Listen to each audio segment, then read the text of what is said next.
Would you take a job that pays $50 an hour? Sounds too good to be true, doesn't it? That's what I thought, until I found out there was a bizarre rule that could cost me my life. My name is Raphael, and like many others, I was desperate for money. Overdue bills, overdue rent, and a pile of financial problems that seemed to grow every day. So when I saw the ad on the internet, it felt like a gift from heaven. $50 per hour, night shift, no experience required. It was too simple to ignore. The job was to be a night receptionist in an old office building, one of those forgotten skyscrapers in the city center. The place had been abandoned for years, but apparently still needed someone to monitor security during the night. The description didn't give many details, but honestly, I wasn't in a position to be picky. When I arrived for the interview, the place already gave me chills. The building appeared to be in ruins, with broken windows and graffiti covering the exterior walls. Inside, it wasn't much better. There were dark corridors, dust covering everything, and a silence that made the air feel heavier. I was greeted by a middle-aged man, thin and pale, who introduced himself as Mr. Arnold, the overseer. He didn't smile or try to be friendly. He just put the contract in front of me and pointed to his chair. I read the contract carefully. It was short and to the point. My job would be to monitor the lobby, keep a record of activities, and follow all instructions provided. But there was a peculiar clause, highlighted in bold. Under no circumstances attend to the man named Mr. Tenebra. Asterisk.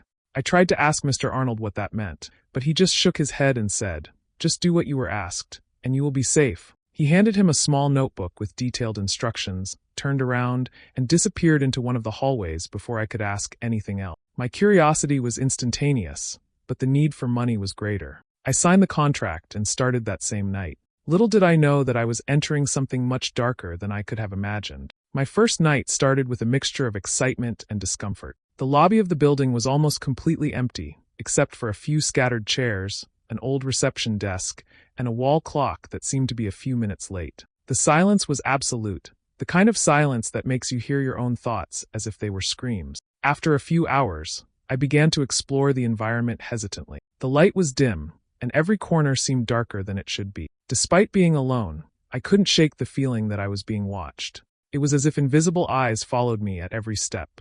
As irrational as it was, I felt the presence of something, or someone, in the shadows. The building had several floors, but the elevator was blocked to all but the ground and 13th floor. When I asked Mr. Arnold about it, he simply ignored me, as if it was none of my business. Another layer of mystery that made my stomach turn. On the reception table, I found a grimy notebook with a cover marked by time. When I opened it, I came across a list of additional rules, written in a hurried and irregular handwriting. 1. Do not leave the reception. Point 2. Do not use the elevator after 11 p.m. Point 3. Never, under any circumstances, attend to the man called Mr. Tenebra. These instructions echoed like an ominous warning in my mind. I had already read the last rule in the contract, but seeing it repeated here, along with the others, only reinforced the strangeness of it all. Why not use the elevator? And why not leave the reception? I wasn't used to working in an environment so full of bizarre restrictions. It was as if the building itself had life, and these rules were the only thing maintaining order. As the night progressed, the discomfort increased. The feeling of being watched became almost tangible. There was no one coming in or out, no sound other than the ticking of the clock and the occasional hum of the lights. But even so, I felt as if something was lurking, waiting for me to make a mistake. At 11 p.m., the elevator made a faint sound, as if someone was trying to call it from an upper floor. My heart raced.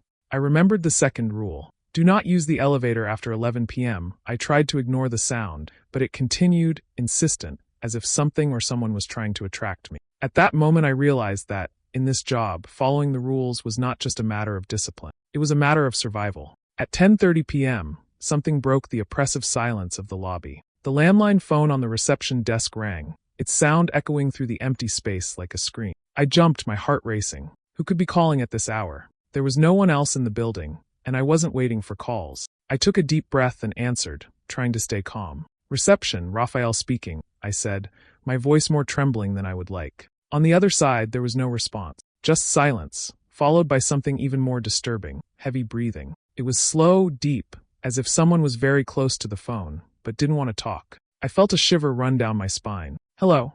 Is there anyone there?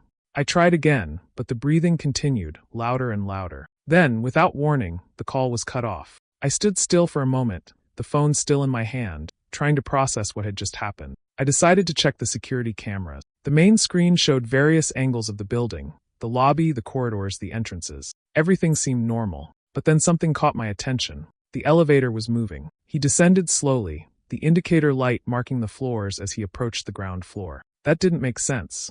I knew no one else was in the building. My mind started racing, trying to find a logical explanation. Maybe it was a glitch in the system, I thought.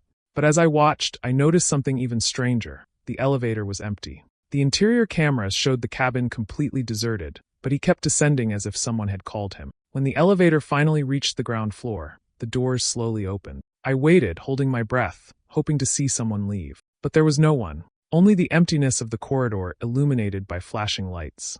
I stared at the screen, waiting for some movement, some signal, but everything remained quiet. The doors closed again, and the elevator went up again, disappearing into the heights of the building. I sat in my chair, my heart still racing. I knew something was wrong. Very wrong. The rules began to echo in my mind, especially the second one. Don't use the elevator after 11 p.m. It was still 30 minutes away, but I could sense that something, or someone, was testing the limits. And that was just my first night.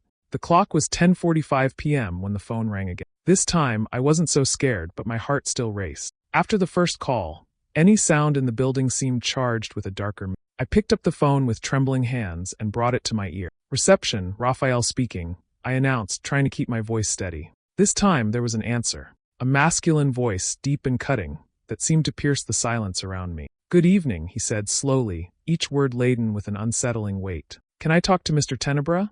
My legs were wobbly. It was the first time he had heard that name, but he seemed to carry something more than simple words. A shiver ran through my body, from the nape of my neck to my feet. The rule immediately echoed in my mind. Never, under any circumstances, attend to the man named Mr. Tenebra. For a moment, I was paralyzed. My instinct was to shut down immediately, but I knew that could be interpreted as a response. Taking a deep breath, I tried to control my voice. I'm sorry, I replied, in the most neutral tone I could.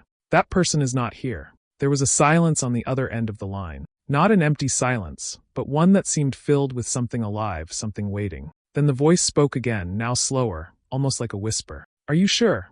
My hand squeezed the phone tightly, and every muscle in my body tensed. Yes, I managed to say, my voice cracking slightly. I'm sure. The line was muted. I waited breathless, but the other side didn't answer. Finally, the sound of hanging up cut through the silence, and I put the phone back on the hook carefully, as if it could explode at any moment. I sat down again, trying to process what had just happened. My heart was still racing, and the feeling that something was wrong intensified by the second. Who was Mr. Tenebra? And why did its mere mention make me feel as if the building itself was watching me? It was as if that name had activated something I didn't want to know. I looked at the clock. It was 15 minutes before 11 p.m. Time seemed to freeze, but I knew that the night was still far from over. It was 10:55 p.m. when the phone rang for the third time. The sound cut through the silence like a blade, and this time, something in the tone of the ringtone sounded different. I looked at the viewfinder and immediately, a shiver ran down my spine. There was no number. Just an empty screen, as if the call had come from nowhere. I picked up the phone hesitantly, each movement feeling heavier than the last. When I finally answered, my voice almost cracked. Reception, Raphael speaking. There was no breathing, no absolute silence as before. This time, what I heard was a whisper, low and cold, that seemed to come directly from the other end of the line. I'm coming, Raphael. My whole body froze. The voice pronounced my name with a disturbing intimacy, as if the person on the other end had known me for a long time. I hung up the phone with a swift motion, the sound of the hook echoing through the empty front desk.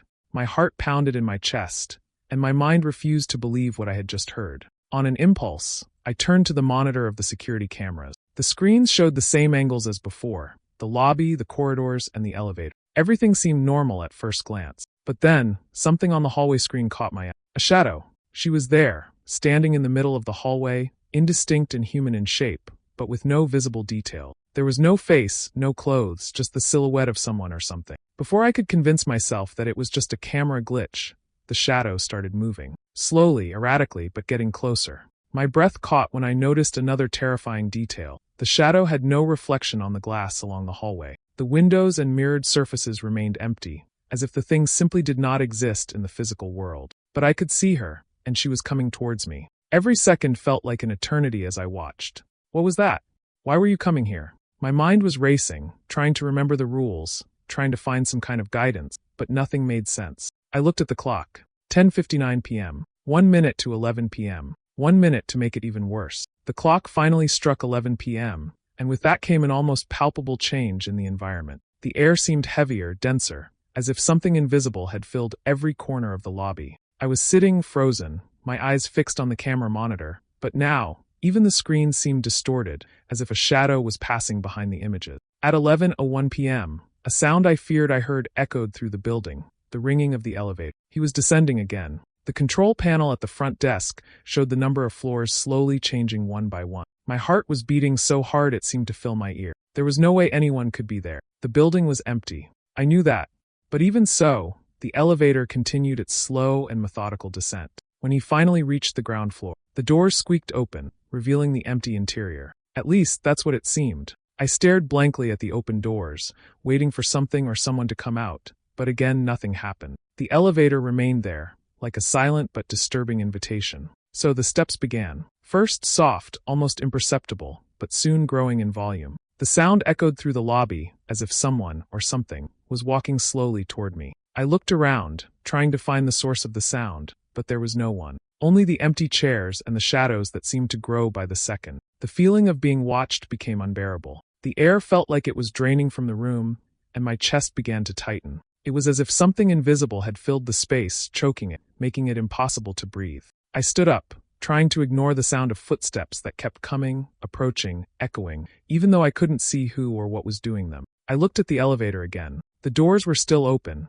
and the emptiness inside seemed darker than it should have been. Something was wrong. Something was coming. And for the first time, I began to question whether there was any way to get out of there before it was too late. Still trying to catch his breath from what had just happened to the elevator, the phone rang again. I knew I shouldn't answer. Everything inside me screamed to ignore that device, but my hand moved on its own, as if it was being guided by an invisible force. I picked up the phone and brought it to my ear, feeling the metallic cold against my skin. "Reception," I managed to say, my voice coming out like a whisper. On the other side, a voice answered. Unlike the previous ones, this one was calm, polite, almost friendly, but still loaded with something that made my stomach turn. "Good evening, Raphael. This is Mr. Tenebra. I need a favor." The words seemed to echo directly in my mind, each syllable loaded with a weight that made me want to fall to my knees. My body completely froze, as if paralyzed. I knew I shouldn't respond, but it was as if the voice had trapped me, as if it was pulling me into a trap.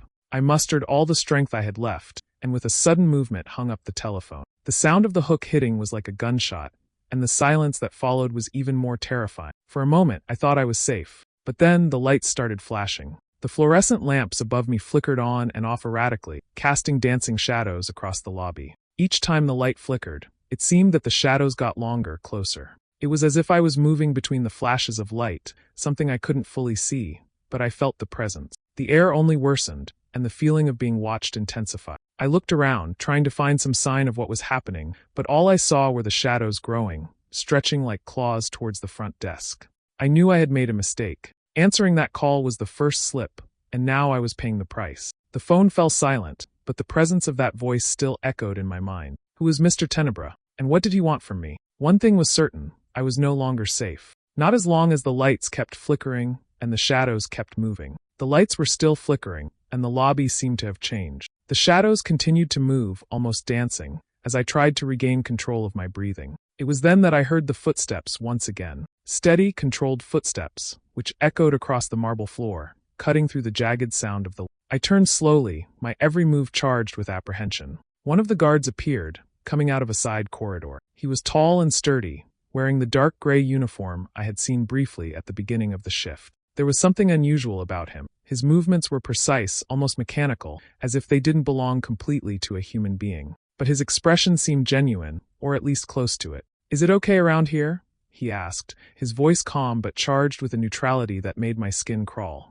I was paralyzed, trying to find the words to answer. Before I could open my mouth, I felt a change in the environment, as if the air around us had become denser, heavier. Behind the guard, a figure emerged from the shadows. He was tall, much taller than the guard, and wore a perfectly fitted black suit. His features were impossibly clear: pale skin, a smile that didn't reach his eyes, and a stare that seemed to pierce my soul. He didn't say anything. He just stood there, watching, as if he were studying my every move. His smile was wrong, more of a warning than an attempt to appear friendly. My mind screamed in panic, but my body didn't move. It was as if I was stuck in that moment, unable to do anything but stare at him. The guard, however, did not react. He seemed completely oblivious to the man's presence. His gaze remained on me, waiting for an answer to his question. "How are you around here?" he repeated, without changing his tone, as if he were reading from a script. I wanted to scream. I wanted to point at the man behind him, but I knew it would only make things worse. I remembered the rules. They didn't mention the guards directly, but the feeling that any unusual interaction could be fatal was overwhelming. So I gathered all the strength I had left and said, "Yes, everything is fine." The guard watched me for a few more seconds, his eyes half closed as if trying to read my mind. Then, without saying anything else, he turned and disappeared back down the corridor from which he had come. But the man in the black suit remained. His smile widened, and he took a step towards me. The world around me seemed to darken even more. I didn't know who he was, but one thing was certain: he wasn't there by chance. And somehow, I knew that what happened next would change everything. His steps were slow, deliberate, as if he was savoring every moment. I wanted to move, run, do anything, but I felt like my body was trapped. My mind tried desperately to cling to the rules, but everything seemed hazy, confusing. As he approached, that crooked smile remained fixed, as if he knew exactly what I was thinking. Finally, I mustered up enough courage to shout, "Stop. Don't come any closer." My voice echoed through the empty hall, but the man didn't stop. Instead, he tilted his head slightly, as if puzzled, and then whispered in a voice that seemed to come from all directions at once. "You've answered. Now you belong to me." The sound of his words was almost hypnotic, but it carried something dark, something that seemed to cling to my soul. Before I could react, the man began to change. His body, solid and imposing, began to dissolve into shadows, like black paint spreading in the air. He completely fell apart, but his presence did not disappear. I felt something cold and insidious gripping my shoulder. It wasn't physical, but the feeling was as real as the ground beneath my feet. It was as if invisible claws had dug into me, paralyzing me even more. The weight on my shoulders increased, and the room around me seemed to spin, as if space was folding in on itself. My breathing became rapid and shallow, while my mind screamed in panic. I wanted to believe that all this was some kind of dream, but the pain and cold were unmistakable. I was being pulled, not physically, but in some deeper way, as if something was trying to rip away my essence. The sound of laughter echoed in the lobby, not just one, but several, as if hundreds of voices mocked my situation. And then, in the midst of the chaos, his voice returned, even colder and sharper. "You broke the rules, Raphael. And now there's no going back." My legs finally gave way, and I fell to my knees. Everything around me seemed to dissolve into shadows, leaving me alone in the void, at the mercy of something I could barely comprehend. The truth finally began to form in my mind. I wasn't just working in a building. I was trapped in a much bigger game, and now it was too late to escape. When the lights finally stopped flashing, and the lobby returned to an almost normal appearance, I was still kneeling on the floor, trying to regain control of my body. The feeling of claws on my shoulders was gone, but the weight they left was almost unbearable. I knew something had changed, but I didn't know exactly what. I stood up with difficulty, my mind spinning with confused thoughts and growing fear. When I returned to the reception desk, I noticed something that wasn't there before: a note. It was right in the center of the counter, on top of a clean sheet of paper, as if it had been placed with deliberate precision. I picked up the paper with trembling hands and read the words that were written in impeccable handwriting. "Welcome to the club. Your next shifts will be permanent." The impact of these words was immediate. My legs weakened and my vision blurred. Those words were not just a threat, they were a sentence.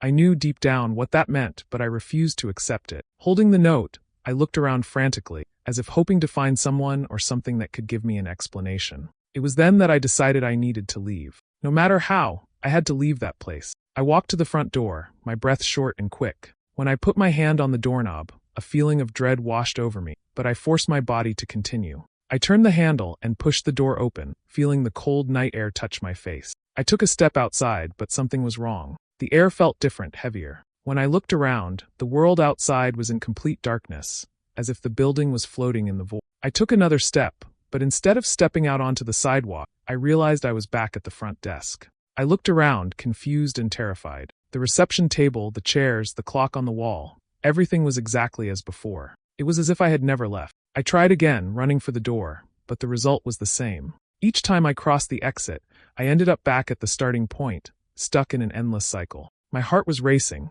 and my mind was screaming in panic. I was in prison, not just in the building, but in something much bigger, something that didn't obey the laws of reality. The note was still in my hand, as a cruel reminder of my new reality. "Your next shifts will be permanent." I sat in the chair behind the reception, unable to fight the despair that consumed me. I knew there was no way to get out.